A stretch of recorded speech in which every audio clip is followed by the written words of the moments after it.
So all those guys would be considered shot chuckers. But LeBron at 19.6, right? See the name of their account, is not considered a shot chucker. Hey, y'all, come look at this.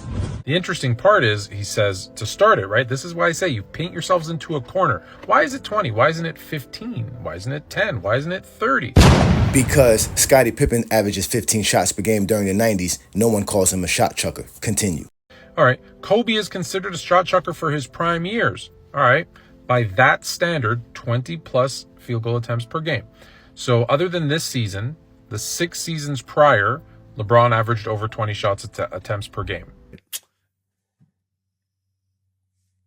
Does that mean his end of his career, those last 6 years, not including this one, he was a shot chucker? That's 6 seasons.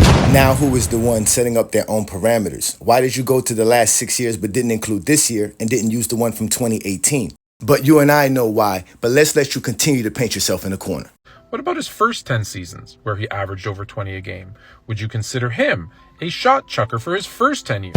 There you go again, using your own parameters. Why did you use only the first 10 years? Why didn't you go to the 11th year, the 12th year? You did that because you know the actual numbers if we do that. But let's look at LeBron James' career taking shots. If we look at it, he only has 7 seasons out of 21 seasons where he took 20 shots or more. So that would equal up to a third of his career where he was considered a shot chucker. But let you paint a more horrible picture. Meaning that 16 out of his 21 years, he was a shot chucker?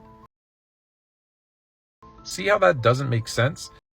See how disingenuous you guys can be when you want to hate on LeBron James? Now your fans are going to believe that 16 years of LeBron James' career, he was averaging over 20 shots per game. When in reality, if we went from 2011 to 2021, that's 11 seasons, LeBron James was averaging less than 19.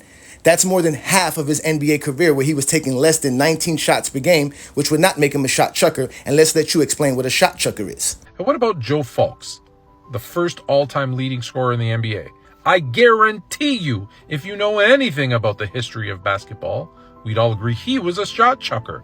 But by your definition, because you drew a line, 19.6, let's round it up so that your guy doesn't fall into it. Oh no, he's not a shot chucker.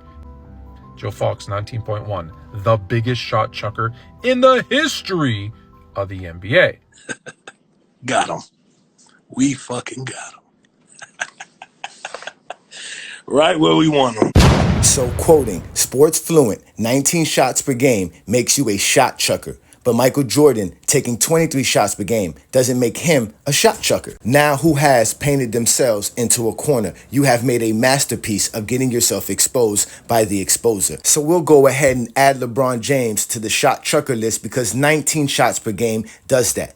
What does that do for Michael Jordan? It puts him in the echelons of shot chuckers at 23 per game. And this list includes players who played in a higher pace NBA. Let's remove those players from the pre-merger NBA. And if we look at it, Michael Jordan is number 1 in shot attempts, with Allen Iverson and Luka Doncic and Dominique Wilkins, all players who are considered shot chuckers. We even accepted you adding LeBron James to your masterpiece and your paintbrush to put all of these players as shot chuckers. How does that remove Michael Jordan as the greatest shot chucker of all time? And you painted yourself into this corner. You can't just make up levels and a bar to suit your narratives. Because it's not fluent. But you know what? Now you're more fluent.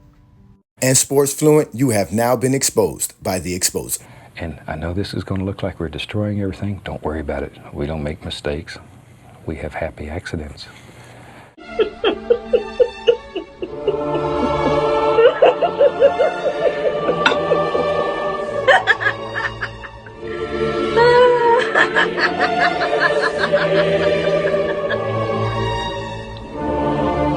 Wow.